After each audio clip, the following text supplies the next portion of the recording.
আজ আমরা কথা বলবো নতুন কোভিড-19 আপডেট নিয়ে।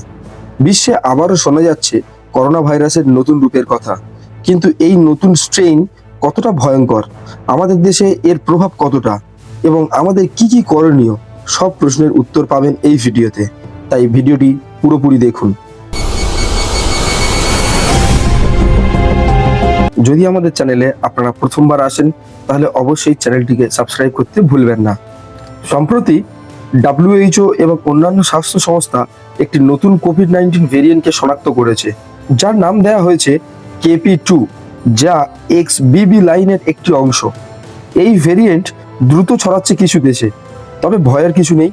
এটা আগের মতো অতটা প্রাণঘাতী নয়, কিন্তু ছোঁয়াচে আগের থেকে অনেক বেশি। এই নতুন স্ট্রেইনের উপসর্গগুলো কি আসুন জেনে নিই।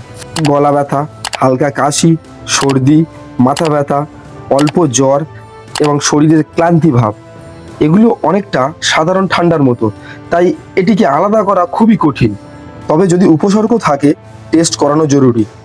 বিশেষজ্ঞদের মতে নতুন ভেরিয়েন্টটি আগের তুলনায় অনেক দ্রুত সংক্রমণ ঘটাতে পারে। যেসব দেশে ইতিমধ্যে ছড়িয়ে পড়েছে সেখানে দৈনিক সংক্রমণ বেড়ে চলেছে, তবে হাসপাতালে ভর্তি হওয়ার হার তুলনামূলক অনেক কম। এর মানে ভাইরাস যত দ্রুত ছড়াচ্ছে ততটা গুরুতর হচ্ছে না, কিন্তু বয়স্ক ও অসুস্থ ব্যক্তিদের জন্য এটি ঝুঁকিতর।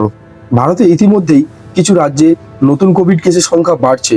স্বাস্থ্য মন্ত্রণালয় সতর্কতা জারি করেছে। দিল্লি, মহারাষ্ট্র, কেরালা এবং পশ্চিমবঙ্গের কিছু জায়গায় এই কেস রিপোর্ট হয়েছে।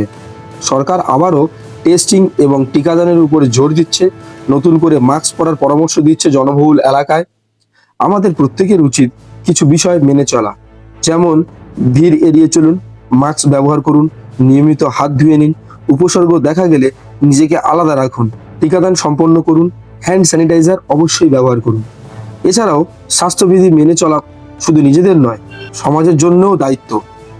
ভ্যাকসিন কোম্পানিগুলো নতুন ভেরিয়েন্টের জন্য আপডেট বুস্টার ডোজ নিয়ে কাজ করছে। কিছু দেশে ইতিমধ্যেই এসব দেয়া শুরু হয়ে গেছে। ভারতে এখনো প্রাথমিক ভ্যাকসিন এবং বুস্টার ডোজই চলছে। আপনার যদি বুস্টার না নেওয়া হয়ে থাকে তাহলে এখনই স্বাস্থ্যকেন্দ্রে যোগাযোগ করুন। বন্ধুরা, কোভিড আমাদেরকে শিখিয়েছে সতর্কতা, বাঁচার উপায়।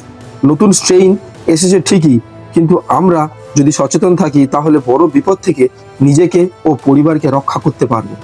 এই ভিডিওটি যদি তথ্যবহুল মনে হয় তাহলে একটি লাইক দিন, বন্ধুদের সঙ্গে শেয়ার করুন এবং সাবস্ক্রাইব করুন আমাদের এই চ্যানেলটিকে।